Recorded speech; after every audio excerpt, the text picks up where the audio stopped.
அனைவருக்கும் இனிய காலை வணக்கம். என் பெயர் பூபாலன். நான் இப்பொழுது சுதந்திர போராட்ட வீரர்களை பற்றி பேசப் போகிறேன்.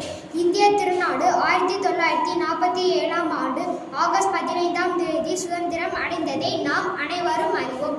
சுதந்திரமானது எளிதாக கிடைக்கவில்லை. வியர்வை சிந்தி, ரத்தம் சிந்தி, அடிபட்டு மிதிப்பட்டு உயிரை விலையாக கொடுத்து பெற்ற சுதந்திரம் இது. சுதந்திர போராட்டத்தை தலைமை ஏற்று நடத்திய பெருமை மகாத்மா காந்தியை சாரும்.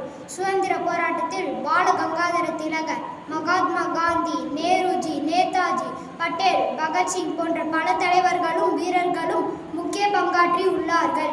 சுதந்திர போராட்டத்தில் தென்னகத்தின் சுதந்திர தாகத்துக்கு வித்திட்ட முதல் மாவீரன் புலித்தேவன் ஆவார்.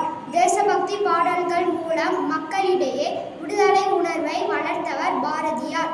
மூவண்ண கொடியை தனது உயிரே போனாலும் கையில் பிடித்தபடியே இருந்தார் திருப்பூர் குமரன். என சுதந்திர போராட்டத்துக்காக எண்ணற்ற தியாக சீலர்கள் தம் உயிரையும் உடைமைகளையும் இழந்தனர்.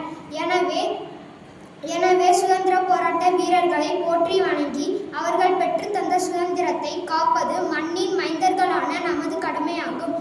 நன்றி, வணக்கம். ஜெய் ஹிந்த்.